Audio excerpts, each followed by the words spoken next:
Welcome to Debate the News True Crime. I'm Joseph Labasco, joined by host Adrian Barker. Tonight, we're exploring a series of real life cases where killers don the infamous Ghostface mask from the Scream movie franchise. Before we begin, a quick disclaimer. This episode contains graphic descriptions of real life violence and murder. Listener discretion is advised. If you or someone you know needs support, help may be available via the Crisis Lifeline by dialing 988. We approach this story with respect for all the victims. May they rest in peace. Adrian and I are not attorneys, law enforcement officials, or psychologists. We research each case thoroughly, but the show is recorded live with minimal editing. Any factual errors are unintentional. Any individuals we discuss who haven't been convicted in a court of law are presumed innocent until proven guilty. The opinions of our guests and audience members are their own and do not necessarily reflect the views of myself, Adrian, or Debate the News. And just to let our listeners know, we are live on Chatter Social. I'm Adrian Barker. These real life cases we're about to discuss, some are solved, some are unsolved, and all are connected by the Ghostface mask and the terrifying cinematic inspiration behind it. So, for listeners unfamiliar with the films at the center of tonight's topic, Scream is a self aware slasher series that doubles as a mystery. Its killer, Ghostface, isn't one person, it's a costume and a persona. Okay, just picture this: the long black robe, the white elongated scream mask, the voice changer that different characters adopt in each story. The tension comes from the whodunit, the phone calls with the horror trivia taunts. Do you like scary movies? The stalking, the knife attacks, all while characters openly talk about the rules of horror movies. Motives change from film to film: revenge, fame, obsession, family secrets, a toxic fandom.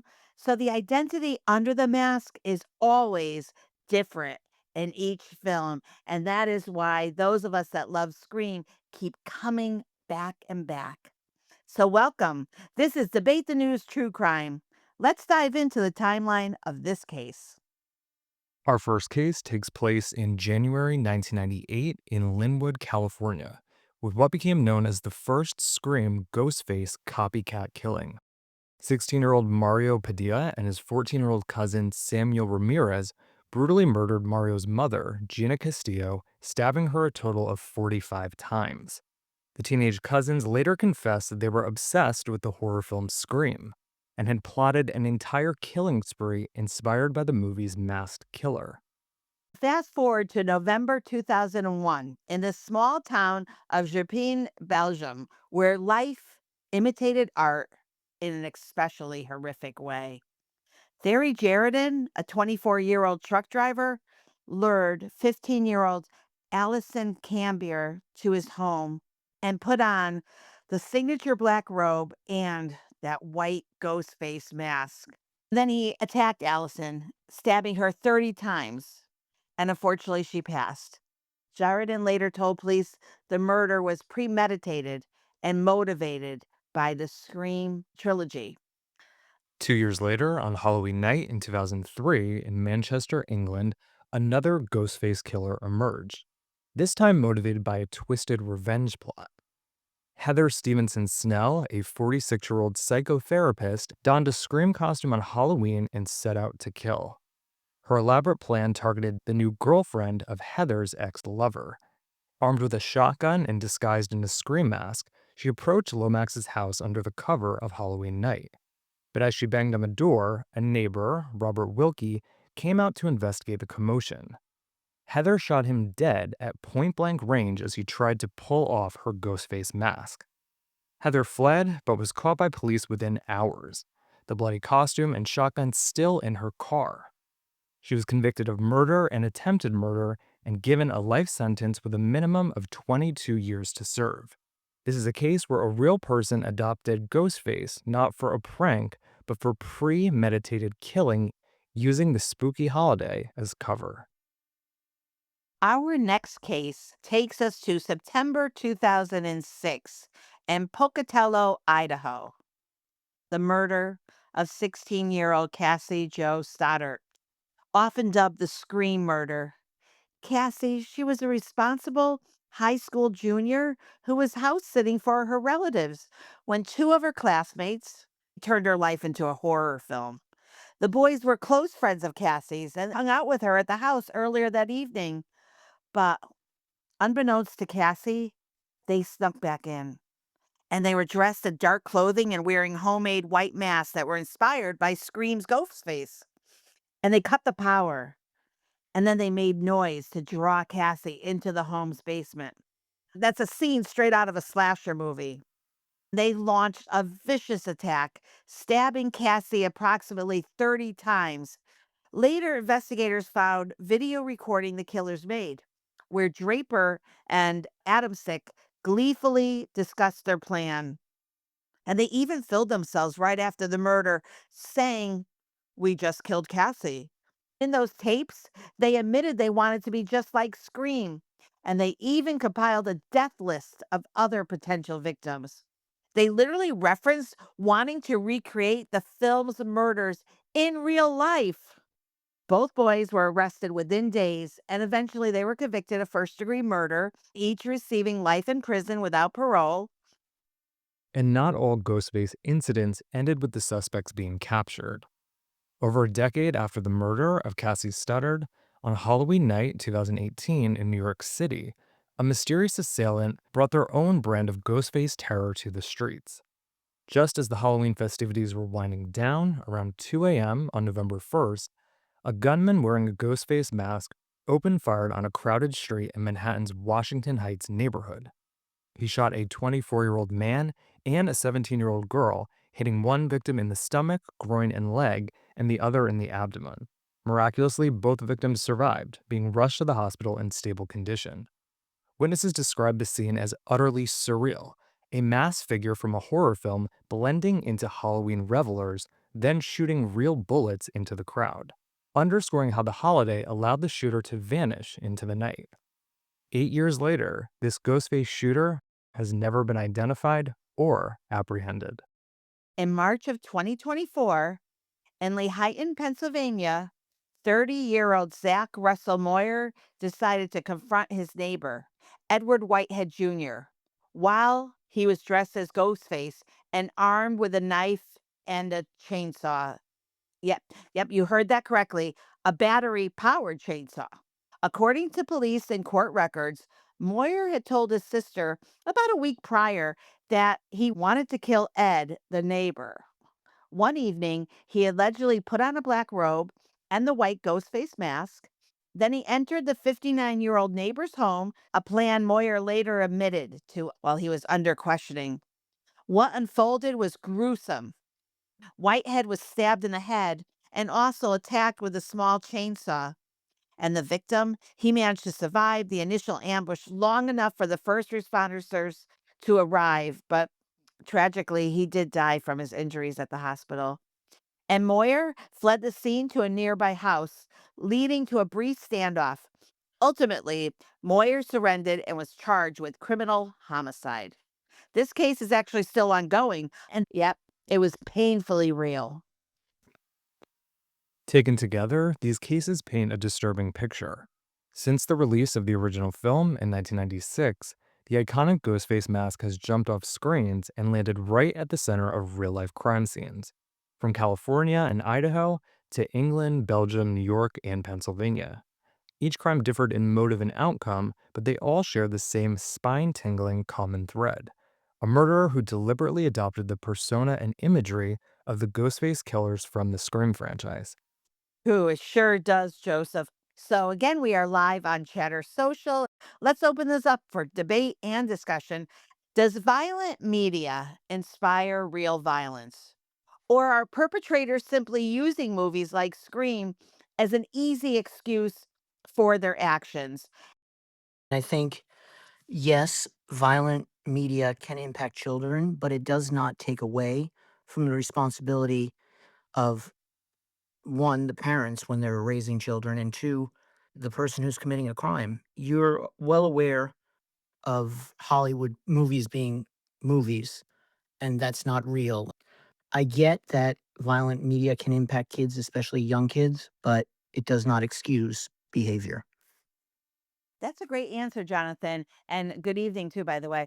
So it doesn't excuse it, but it definitely could have an impact. And when I think of media, I also want to think of like games, right? Because a lot of those games are very violent in itself, like Xbox and those kind of games.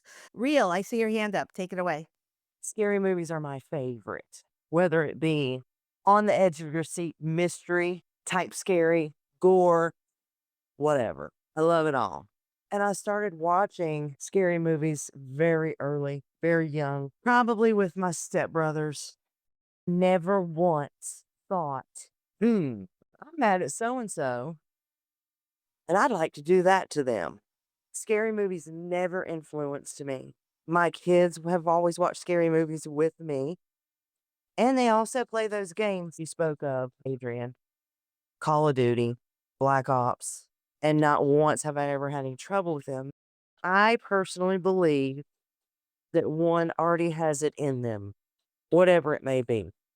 The evil in them or the trauma in them or whatever the case may be, to even allow a movie or a game to influence them in a negative way. Because like I said, I had never even thought of doing those things. To me, it was just a movie and I was scared. You know that scary movies actually do cause trauma in the brain?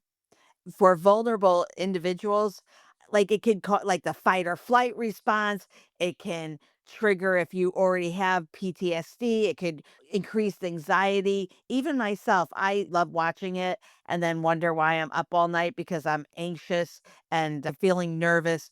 Some of the negative effects can be desensitization to violence, and constant exposure can kind of normalize it. I love horror movies. I've been watching horror since Psycho. I had to be about 5 or 6 years old. I would beg my grandmother. There used to be like a video truck that used to come in. I would beg her to rent me Hellraiser and all that. I always say my comfort horror movie is watching The Shining with my parents. I was watching Hellraiser at 6, Freddy, all that. Bonded with my cousins. My cousins have kids. Their kids expressed an interest in the genre of horror. My little brother loved Chucky. Not once have I ever said, I'm interested in doing this to someone or thought about recreating it or using any of this stuff. Now, as far as these games are concerned, I grew up playing Nintendo, Mike Tyson's Punch Out, and all this stuff, but the shooting games are a lot more realistic, the graphics and everything. So I can't really speak to the brain development of this new generation playing these shooting games, thinking that real life is Grand Theft Auto. I can't really speak on that. But you don't just take a knife and stab somebody 30 times and watch them bleed just because you watch Scream. Absolutely not. So what do you think, Joseph? I think if someone watches a movie like Scream or any other horror movie and they think, you know what, maybe I should do that in real life, there are screws loose with that person to begin with. You can't blame the movie for whatever their issues are, whether it's a kid or an adult.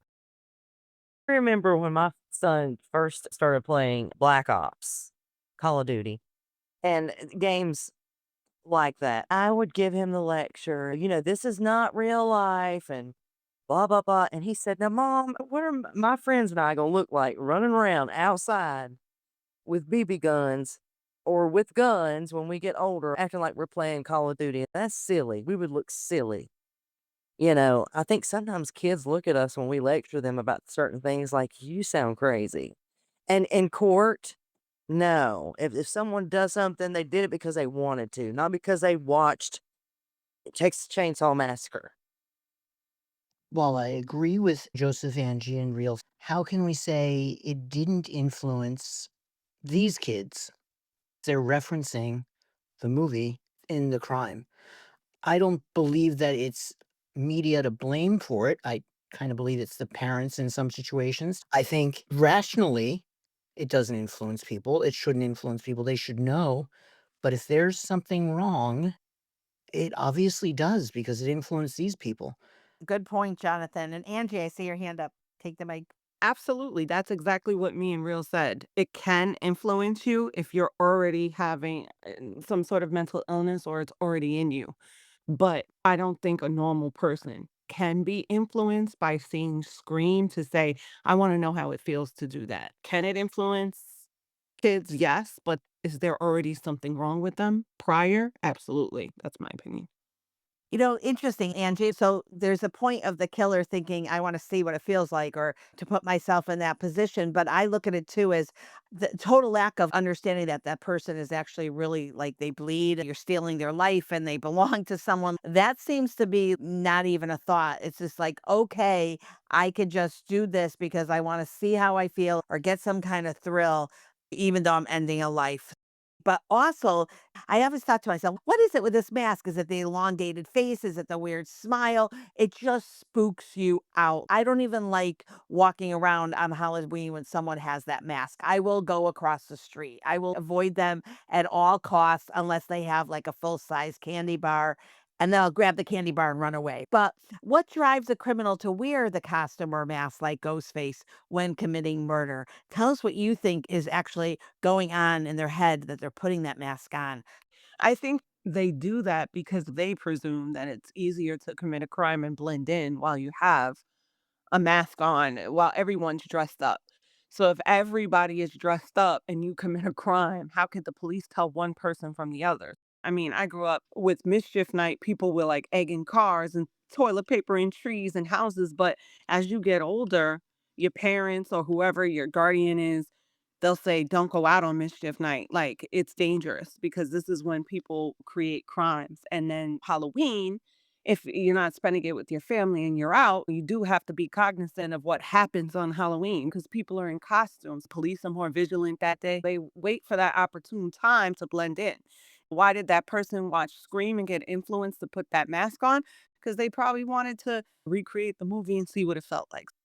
I agree with you guys on the fact that I don't think you can predict crazy, so I have no idea why they think they're gonna get away with it wearing a mask and stuff, other than the police aren't gonna stop you on Halloween just because you're wearing a mask. Every other day, if you're wearing a ghost face mask, you might get pulled over. Just my thought. But yeah, people are crazy, can't predict crazy, so I don't even try. Okay, so just to dig a little deeper, we talked about the concealment, hiding your identity, the intimidation. That mask freaks me out. That kind of role performance, you put it on and you feel like you're acting, but that actually could be the reason why, because it's a dehumanization of the victim. So the mask removes the human face from the act of violence by wearing it. They don't have to really look at the victim's face. They don't have to see the humanity. I think that can maybe make the killing easier. And of course, that power and control, because you don't know who they are. One thing is knowing who's attacking you. The other thing is it's worse, right? We're watching movies. We're like, take the mask off. Like I scream, take the mask off. Who is it? You just wait for that. And then, of course, it's that symbolism and the notoriety, which I think we saw in the Scream case and those wanting to wear the mask. That's a good point, Adrian. And in the Scream films, the whole point of the mask really is for the audience because it's a who done it, but it takes on a whole different meaning when someone's wearing that in a real life crime with the psychology and the dehumanization of the victim not even being able to see or identify who is attacking them. When you think about copycats, like even the school shooters, like the Columbine situation, this happens over and over and over and over and over again.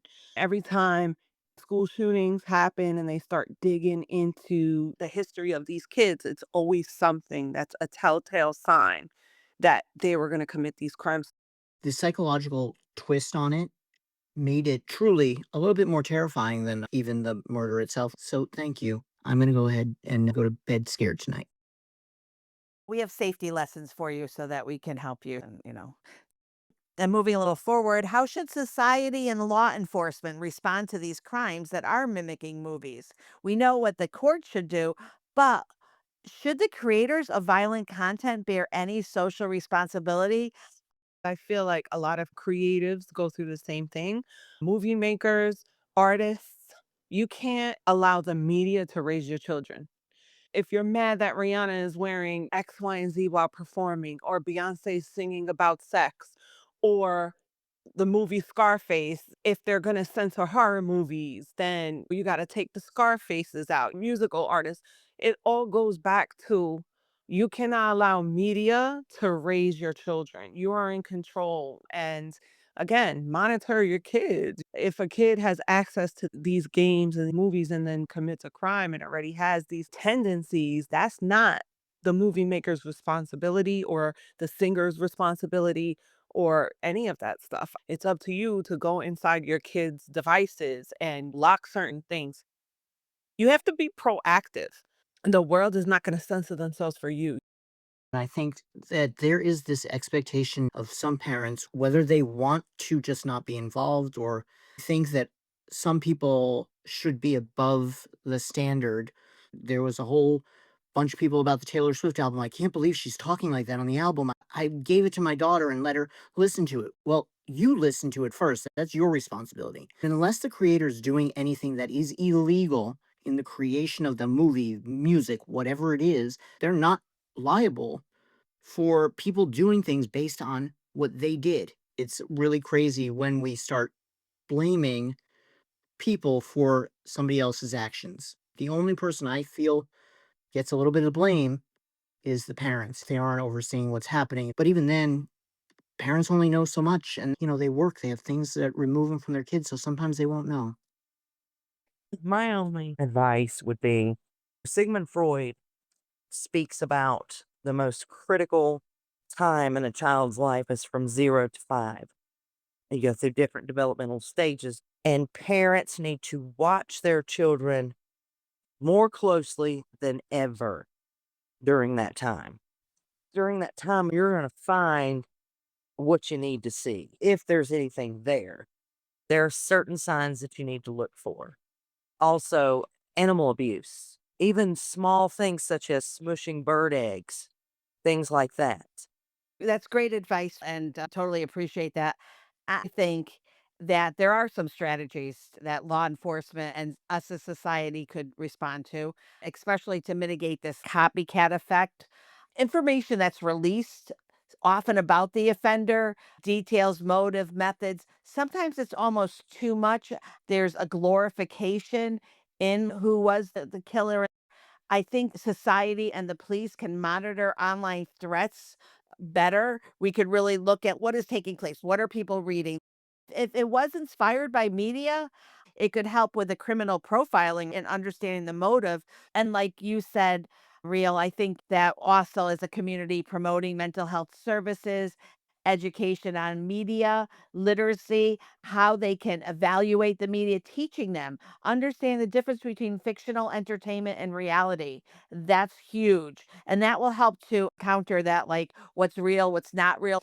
Also, in any of these cases, I just want to remind all of us and law enforcement and the work that they do is so amazing, but we need to make sure that the focus is on the narrative of the victims and that impact of the crime. Otherwise, sometimes we're just giving the perpetrator the fame. Oh, they're Ghostface. Oh, they did this and how unique.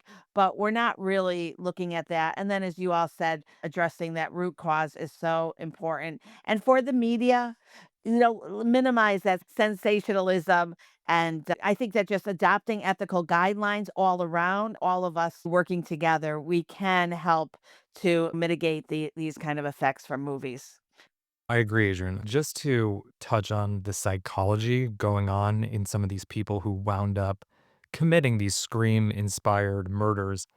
So, Brian Draper and Tori Adamczyk, who were the ones who killed Cassie Joe Studdard, their online activity revealed that they were like almost obsessed with the Columbine shooting and had planned other killings that would have taken place after this murder had they not been caught.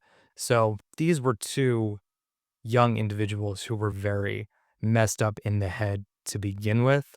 I knew it. It's never just out of the blue they did this. There's always telltale signs. Like Joseph said before, if it wasn't going to be the Scream murder, they would have ended up doing something else. So you can't sit there and blame Scream or whatever the case may be. It's already in the person. Really great point. I did want to take a second to talk about some safety lessons because after watching Scream or any of these scary movies, I have to bring myself back to reality. What can I do? How can I protect myself? How can I protect my family? When I'm watching it, I feel like I'm in there and then go through all those emotions. So, as a reminder, lock all doors and windows. And even if I ask, like, hey, Alan, did you lock the door? I sometimes have to check myself and add those extra locks and security. And you know what? When you're outside, eliminate hiding spots. If you feel like you don't like walking around corner of your house because someone could be hiding under it, change it. Be very careful. If you arrive home and your like door is ajar, don't go in it. Definitely don't go in any basements. I don't care if your laundry's in the basement. I would send someone else to do my laundry. Protect your daily routine. I just want to remind people that.